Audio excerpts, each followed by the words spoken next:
Today we're going to make a movie about the deinstallation, rebuild, and reinstallation of the carburetor on Ben's recently acquired motorcycle here.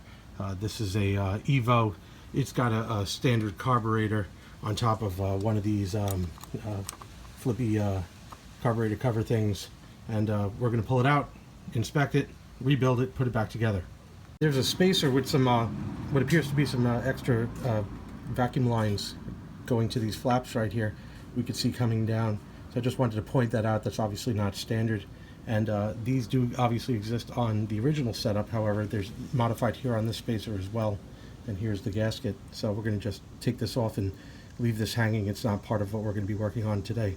Those components came off easily. They just popped right off over there. I was able to remove that other piece from the vacuum hose.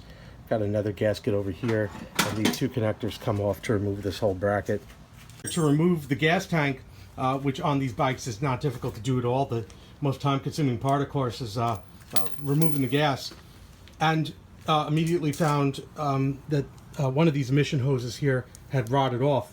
So not a big deal, but because the bike had been sitting up, it's a good idea anyway that they remove this, and we'll be able to inspect some of these connections under here and what have you. You get a bird's eye view of all the electrical connections, all these connections. So for the extra efforts, it's worth doing this. So now, without further ado, we'll be able to remove the carburetor. There's no specific tool for these.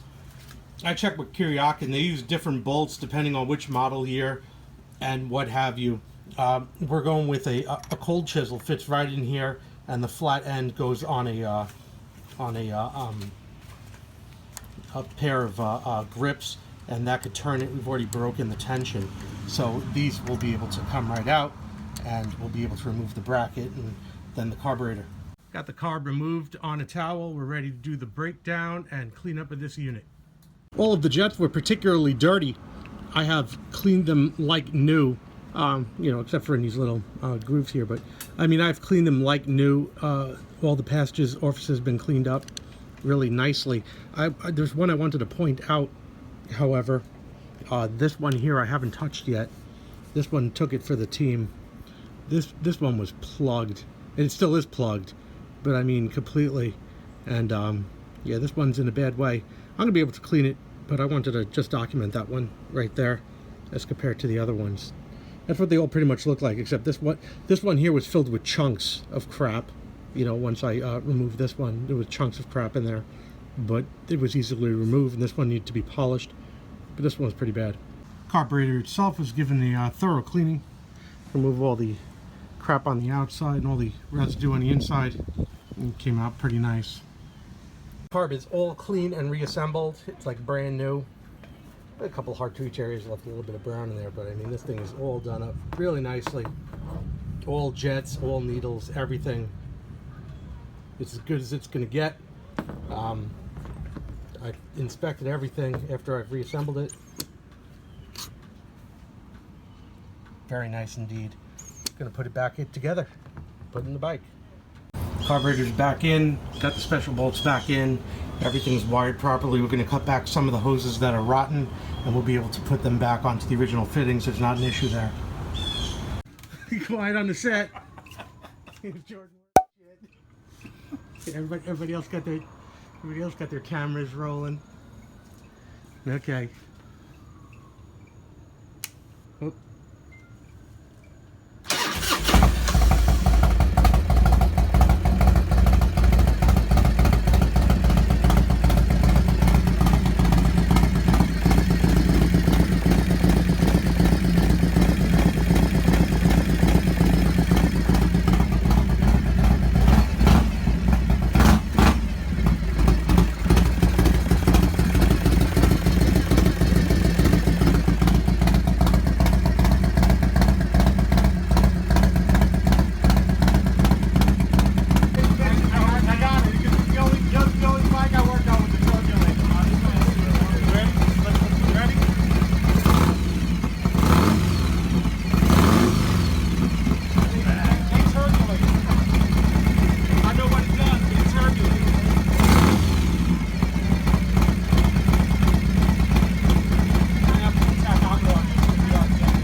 And 2 days later, we're back at Ben's car because that corner piece, known for breaking, finally gave up the ghost. Got to replace it. Made quick work of this, put a vice grip around it very gently, brought it back and forth till it broke through. Very gentle pulling, brought it up, unseated it, and now it is removed from the carburetor.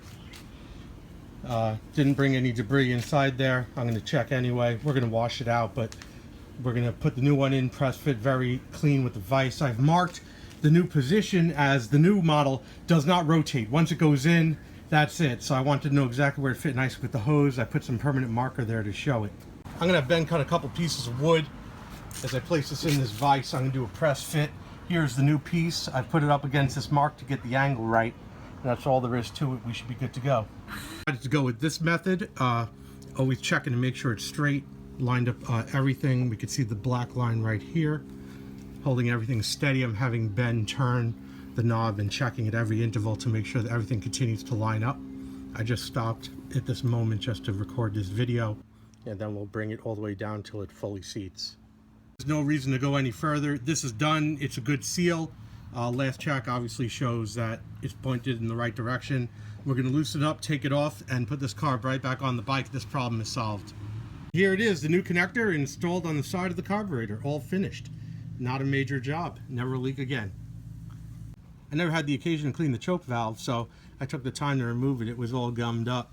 So I put some metal luster to it, polished it up. I'm going to put it back in. Only took about a minute. Cleaned out the passage nicely too. Something that was overlooked, so we had the carb out, remediated.